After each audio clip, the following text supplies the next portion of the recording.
前回の動画でオートモットとインディーズレーベルウェクセルバルグを中心に日本のゴシックロックポジパンの黎明期からオートモットが解散した80年代中頃まで語りました。今回はトランスレコードというレーベルの紹介ですが、オートモットのシリーズギグ時の壮烈にも参加し、ウェクセルバルグからもリリースしていたバンドから紹介していきます。ソドムは1981年ボーカルのザジを中心に結成。当初はハードコアパンクのバンドで、1984年のファーストアルバム「セイ・レクイエム」でその頃のサウンドを聴くことができます。それが1985年ウェクセルバルグからのシングル「ブレイキング・グラス」では音楽性を変化させ、ゴス・ポジパン、具体的にはオーストラリア出身のポストパンクバンドザ・バースデー・パーティーからの影響を感じさせるサウンドになりました。そして85年8月トランスレコードに移籍し、配布用のソノシートバンシー・クライをリリース。クライはザ・バースデー・パーティーのカバーですね。85年10月にセカンドアルバム TV マーダーをリリースします。ちなみにこの2枚がトランスレコードのカタログナンバーの01と02になっています。このアルバムではザ・バースデー・パーティー的な野生味のあるポストパンクサウンドに加え、インダストリアル色が強くなっていて、金属的でノイジーなサウンドにザジのニック・ケイブを彷彿とさせる野獣の咆哮のようなボーカルが乗るスタイルになっています。その後ソドムは1986年のシングルマテリアル・フラワーではシンセサイザーを導入。活動休止の期間を経て1987年のビヨンドではメロディアスな日本語の歌詞の曲と音楽性を変化させていき、1988年には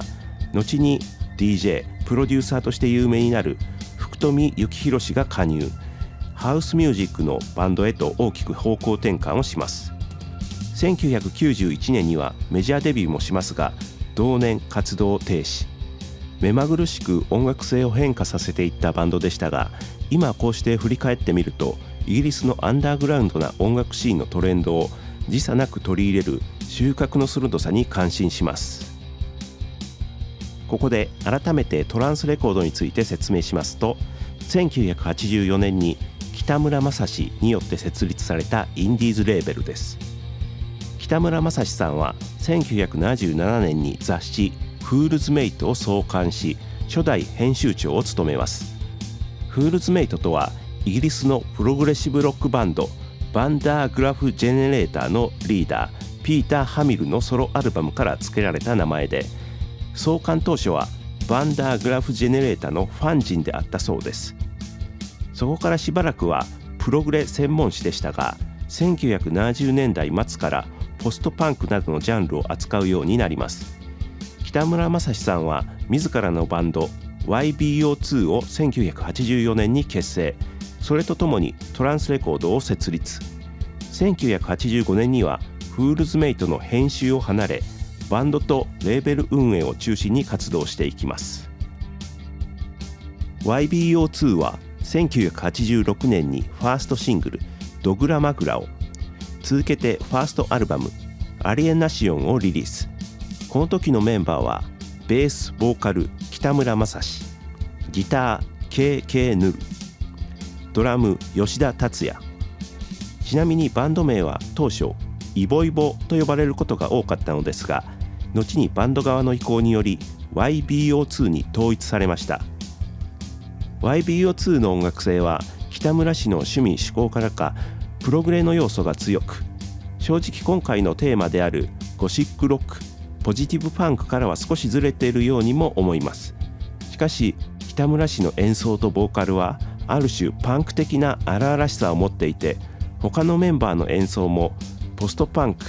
ノイズを経由した演奏であること、それらが当時のハードコアパンクやポストパンク系のバンドの多いインディーズシーンの中で違和感なく受け入れられたのだと思います。またはファーストシングルからして夢の旧作の奇書と言われる小説をモチーフにするセンス。その後も一貫しておどろおどろしくも幻想的なイメージの楽曲をリリースし、それらはゴシックの日本的な捉え直しと言えなくもないと考えます。YBO2 はこの1986年にシングル太陽の王子、空が落ちる、セカンドアルバムキングダム・オブ・ファミリー・ドリームと立て続けにリリース。キングダム・オブ・ファミリー・ドリームではギターをゾアの森川誠一郎、ルインズの川本秀樹が担当しています。個人的に YBO2 を80年代当時聴いた時は長尺で難解な曲をやるバンドという印象でちょっと苦手意識があったのですが、60年代70年代のブリティッシュロックも聴くようになった今では全然身近に思えてかっこいいなという印象になりました。ファーストアルバムで Boys of Bedlam、 セカンドアルバムで Lovely on the Water とブリティッシュトラッドを取り上げているのも興味深く、自分がブリティッシュフォークにハマっていった時、スティーライスパン版の Boys of Bedlam を聴いて難しいと思っていた YBO2 のルーツにこういうのがあるのかと驚いたりしたのを覚えています。 YBO2 はその後も活発にレコードをリリースしますが、1988年をもってトランスレコードを閉鎖し、1989年メジャーレーベルに移ります。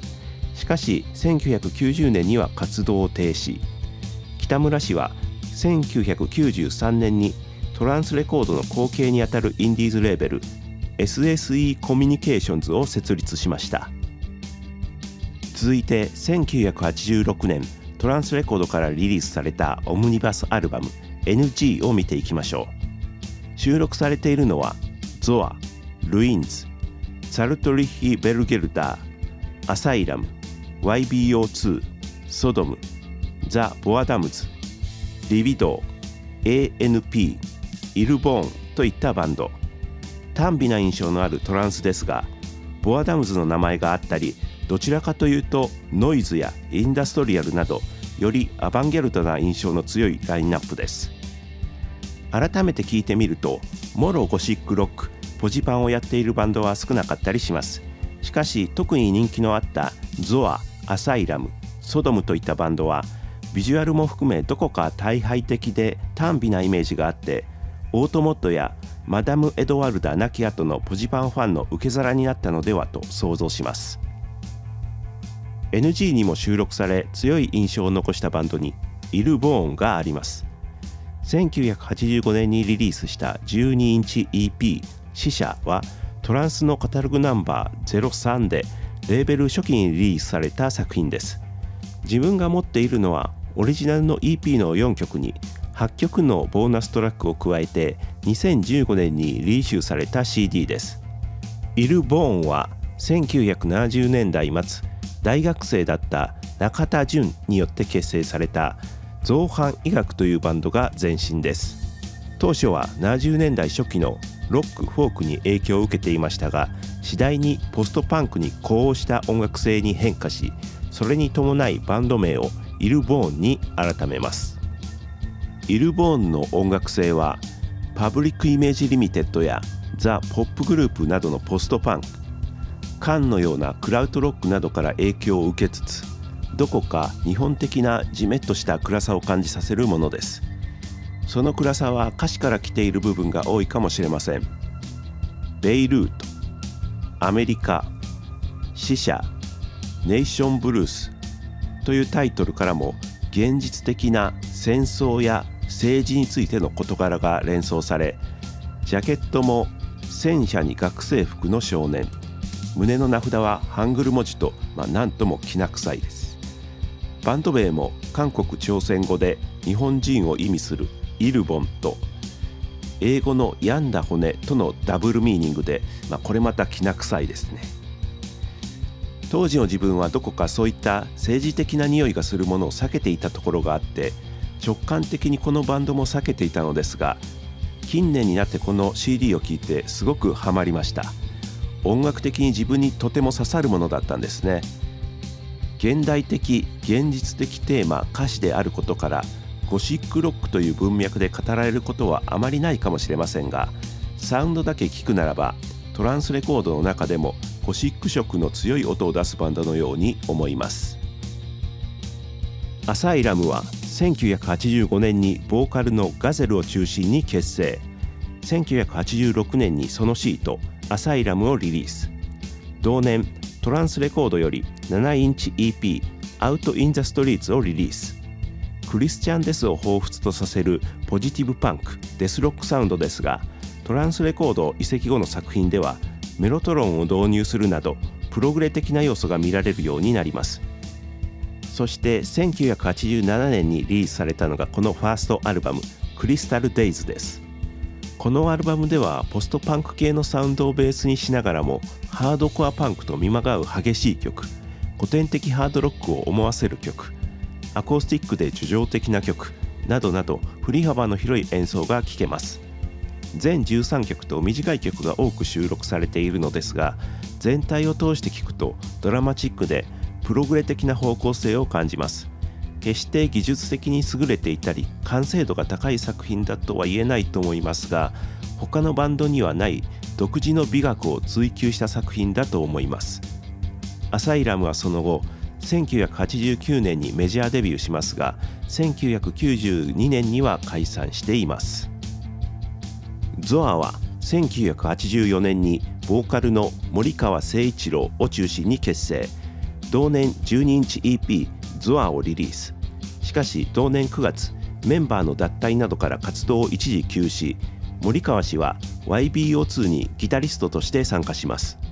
翌1987年にはメンバーが揃い再始動。トランスレコードからセカンド12インチ EP オフブラックをリリースします。ゾアのサウンドはポストパンク、インダストリアル系からの影響を感じさせつつ、スラップベースが目立つダンサブルな面もある演奏で、そこにエフェクトをかけたドロドロとした森川氏のボーカルが乗るというもの。メンバーチェンジ後のこのオフブラックでは演奏はさらに肉感的で生々しいものになり、曲構成も複雑な印象でプログレ的な要素も加わりました。テクニカルで躍動感のある演奏で表現されるダークでエキセントリック、どこか病的なイメージのある楽曲は当時とても刺激的に感じましたね。この時点で彼らのサウンドはジャンル分けが難しい独自のものになっていると思います。ゾアはその後1988年ファーストフルアルバムヒューマニカルガーデンをリリース。トランスレコード閉鎖後も他のレーベルからアルバムをリリースしていきますが、1992年には活動を休止しています。黒色エレジーについては以前に単独で動画にしているので、詳しくはそちらを見てください。個人的に当時から同郷岡山出身のバンドということもあって特別思い入れの強いバンドでした。1986年にファースト12インチ EP をリリースした後、1988年にトランスレコードからこのセカンド12インチをリリース。黒色エレジーは西洋のものであるゴシックロックを日本の宗教観や幻想文学を通して捉え直し、それを自然かつ完成度の高い形で表現しているのが素晴らしいなと思っています。トランスレコードで今まで名前の出てないバンドを挙げると、ガスタンクのバキ率いるジョイ、後にプロペラというバンドでメジャーデビューするユウタロウ率いる幻覚マイム、4AD 的有限なサウンドのバルドソドル、山内潤太郎によるノイズミュージックのプロジェクトザ・ゲロゲリゲゲゲ、北村正史氏の別バンドキャニス・ルプスなどがあります。自分がトランスレコードを知ったのがいつだったのか思い返してみると、黒色エレジーは友達のお兄さんを通じて知ったんですが、その他のバンドを知ったのはこのザ・インディーズ・ライブ・セレクション 86-87 というコンピレーションアルバムで、この中に YBO2、ゾア、ソドムが収録されていて、その暗く怪しい雰囲気にとても惹かれました。で、それらのバンドがトランスレコード所属だと分かって、そういったバンドが載っているフールズメイトを立ち読みしたり、お小遣いに余裕があったら買ってみたりして、当時中学生だった自分にとってトランス系のバンドっていうのはよくわからないけど神秘的でかっこよく、ちょっとした憧れを持ってちょっと背伸びをして聴いていました。それが89年になってですかね、トランスレコードっていうのはなくなったっていうのが分かって、90年にはフールズメイトも洋楽専門でクラブミュージックを主に扱うミックスと邦楽専門のフールズメイトに分かれたんですけど、新装フールズメイトはビジュアル系専門誌のようになっていきます。そしてかつてトランスレコード所属だったバンドのほとんどが1990年代初め頃活動休止や解散をしているんですね。トランスレコードがなくなった1989年にはいわゆるイカ天が始まってバンドブームが過熱し、91年の番組終了とともにブームは去っていったと言われていますが、その後にビジュアル系が盛り上がっていったりします。トランス系のバンドたちはそのブームの陰でアンダーグラウンドにひっそりと消えていった印象を持ってしまいます。今回改めて聞き直して思ったのですが、トランス系のバンドはゴシックロック、ポジティブパンクというよりインダストリアルやノイズ、そして何よりプログレ思考を感じるバンドが多いですね。一筋縄ではいかないマニアックな音楽性で一般受けはしないと思いますが、もうちょっと再発再評価があってもいいんじゃないかなと自分は思います。サブスクにないバンドがほとんどで聴く手段が少ないっていうのもちょっと歯がゆく感じてしまいました。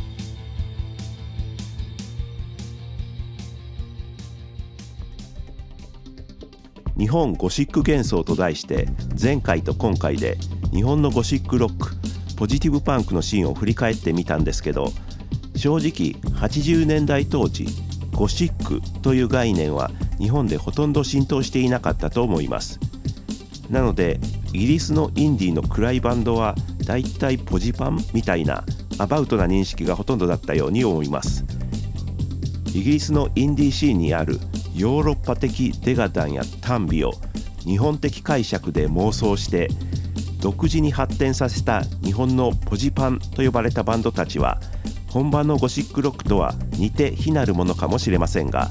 だからこそ面白いと今現在は思えます。本当にサブスクにほとんどないので進めづらいんですけど、興味を持つ人が少しでも増えればいいかなと思い、前回と今回の動画作ってみました。いかがだったでしょうか。はい、ではご視聴ありがとうございました。